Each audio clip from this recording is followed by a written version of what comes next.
গ্যাসের সরবরাহ কিছুটা বাড়লেও রাজধানীর সিএনজি স্টেশনগুলোতে পুরোপুরি কাটেনি ভোগান্তি। চালকদের অভিযোগ, গ্যাসের সরবরাহ বাড়লেও এখনও মিলছে না কাঙ্ক্ষিত চাপ।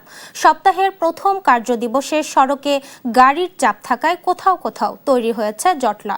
তবে সংশ্লিষ্টরা বলছেন, আগামী 14 আগস্টের পর পরিস্থিতির আরও উন্নতি হতে পারে। গন্তব্যে যাওয়ার তাড়া, অথচ সেই যাত্রার শুরুতেই অপেক্ষার পালা। গ্যাস নিতে স্টেশনে এসে লাইনে দাঁড়িয়ে থাকতে হচ্ছে চালকদের। সরবরাহ কিছুটা বাড়লেও চাপ কম থাকায় দ্রুত মিলছে না গ্যাস। আর এখানে অনেক সময় 2 ঘন্টা 3 ঘন্টা সিরিয়াল দিয়ে থাকতাম, দেখা যেত লাস্টে গ্যাস পেতাম না, লাইনে গ্যাস থাকতো না। এখন আগের চেয়ে অনেক দুর্ভোগ।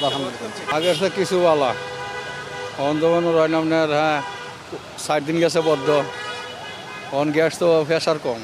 আগের মতো দীর্ঘ সারি না থাকলেও ব্যস্ত সময় স্টেশনগুলোতে গাড়ির লাইন চোখে পড়ছে। বিশেষ করে সপ্তাহের প্রথম কার্যদিবসে সড়কে যানবাহন বেশি থাকায় সিএনজি ফিলিং স্টেশনগুলোতে চাপ লক্ষ্য করা গেছে।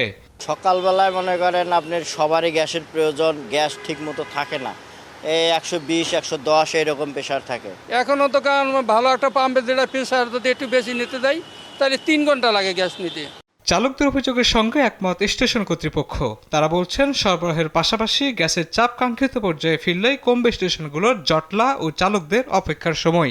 গ্যাসের প্রেশারটা যদি ফুল হয় তাহলে আমাদের একটু সেলও বেশি হয় আর একটু সংকটটাও কাটে। 10 PSI আমরা লোড নিছি, এখন বেশি আমরা 2-3 PSI 10 PSI হইলে গাড়িতে যে মোটর তো চলে, যে মোটর চলতে যে কারেন্ট খরচ লো প্রেশারে করলে খরচ, হাই প্রেশারে করলে খরচ।